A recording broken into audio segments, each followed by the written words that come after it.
のためではなかったんですよ。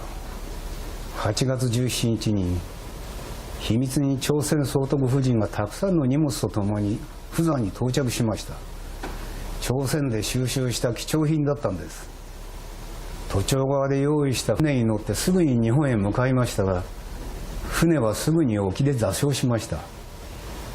船が重さに耐えきれず傾いたんです。貴重品などを海中に捨ててかろうじて命を救われた総督家族はやっと釜山に帰ってきて人の目を避け、再び京城に帰ってきました。 조선은 난파선이었다. 배를 갈아타야 했다. 문제는 무사히 그리고 얼마나 많이 챙겨서 떠나는가였다. 일본인들 중 힘있고 돈 있는 자들부터 배를 빌려 황급히 도망치듯 떠나기 시작했다.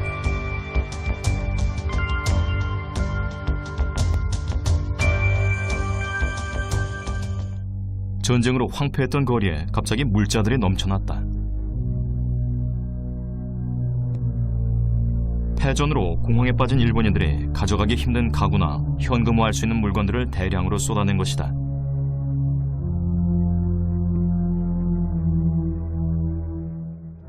天皇陛下の降伏放送があって次の日に南大門市場には嘘のようにお米、お砂糖、小麦粉をはじめ布地とか革製品とか靴が山のように積まれていったんですね。本当にびっくりしました。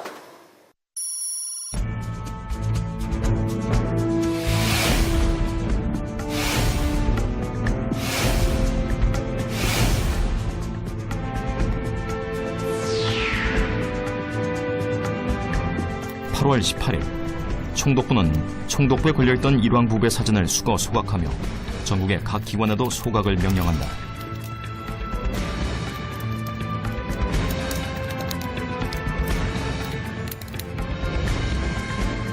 또한 각 지역 신사에 연락해 불경한 일이 생기지 않도록 미리 위패를 불태우도록 지시했다.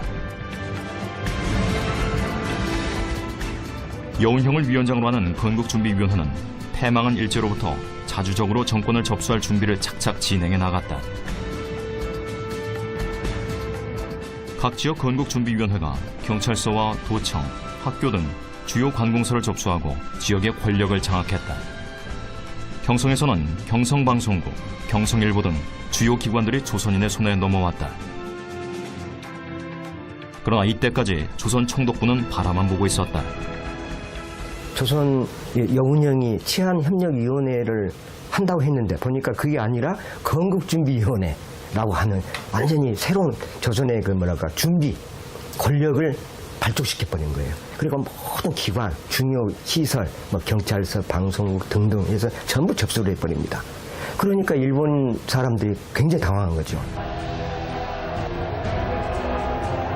소련군이 진주한 북쪽에서는 지역별로 빠르게 인민위원회가 조직돼 행정을 장악해 나갔다. 남쪽도 소련군이 점령할 것으로 생각했던 조선 총독부는 조선인들과 치안협력위원회를 조직, 조선인의 힘을 빌어 자신들의 안전을 확보하려 했던 것이다.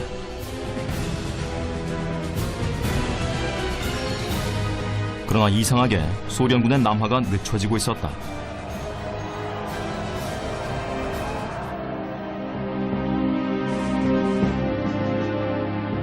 소련군은 오지 않을 것이었다. 38선은 이미 그어져 있었지만 총독부는 아직 모르고 있었다. 하지만 소련의 남하가 늦춰지면서 총독부는 다른 시나리오를 생각하게 된다. 한반도의 운명을 바꾼 조선 총독부 최후의 음모가 시작되고 있었다.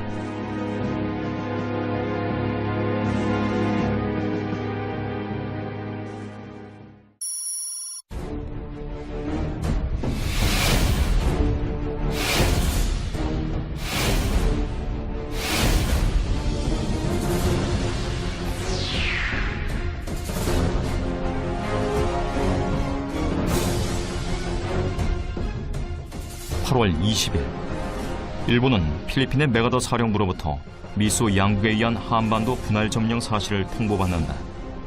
그리고 일본 내무차관은 이 사실을 조선 총독부 엔도 정무총감에게 전문으로 알린다. ソ連とアメリカが38度線でソ連が南に降りてこないと。で助かったと思ったんでしょ、おそらく。だからアメリカならおそらく私らの言うことを聞いてくれるだろうという思いがあったんだ、そういう判断はあったんじゃないでしょうか。だから44が建国準備委員会あれを作って後に人民共和国になるその勢いをやっぱり止めるということが彼らの任務になったと思います。 8월 20일 조선 총독부의 반격이 시작됐다. 경성 경비사령관 콩오다는 하룻밤 사이에 3천여 명의 일본군을 전역시켜 80%가 도망간 경찰 인력을 대체한다. 그리고 그들이 건국준비위원회가 접수했던 경찰서와 신문사, 관공서 등 주요 기관을 다시 탈환하기 시작한다. 그리고 조선 총독부가 여전히 유일한 통치 기구임을 천명한다. 누가 조선 통치의 책임 있는 지위에 설 것인가는 결정되지 않았다. 조선 통치의 책임과 그 통치를 위한 시설 일체는 여전히 총독부 수중에 있다. 일왕의 항복선언 후 건국준비위원회가 차지했던 경성의 거점은 불과 5일 만에 다시 조선 총독부 수하로 들어갔다. 권력은 여전히 조선 총독부가 쥐고 있었다. 일본인 주류 사회의 분위기도 급변했다.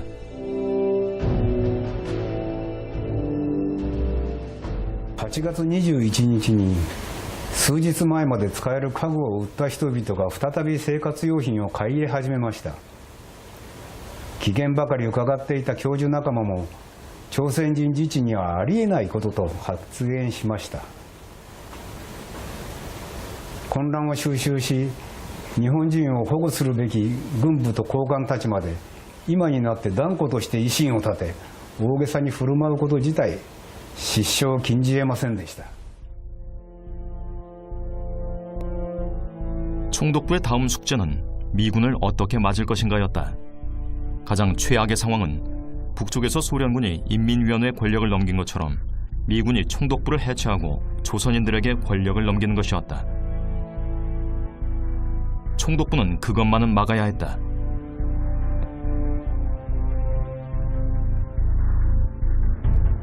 남쪽을 점령할 미 24군은 오키나와 전투를 승리로 이끌어 일본의 항복에 결정적인 공을 세운 야전군 부대였다.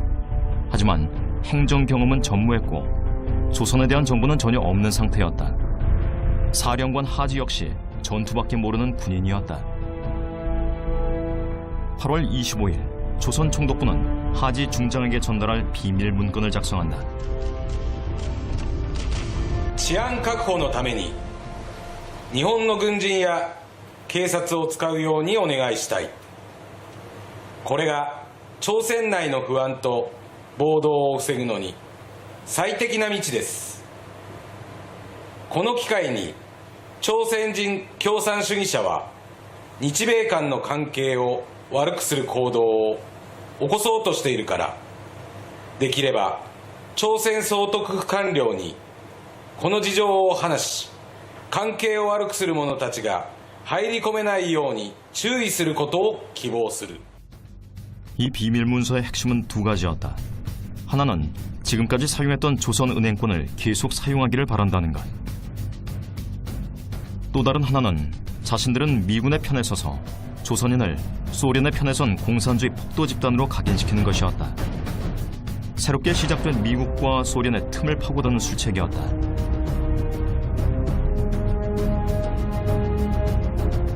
그런데 현지 사령관은 오키나와에 있었던 부대란 말이에요. 그러니까 오키나와 전투를 참가했던 부대입니다.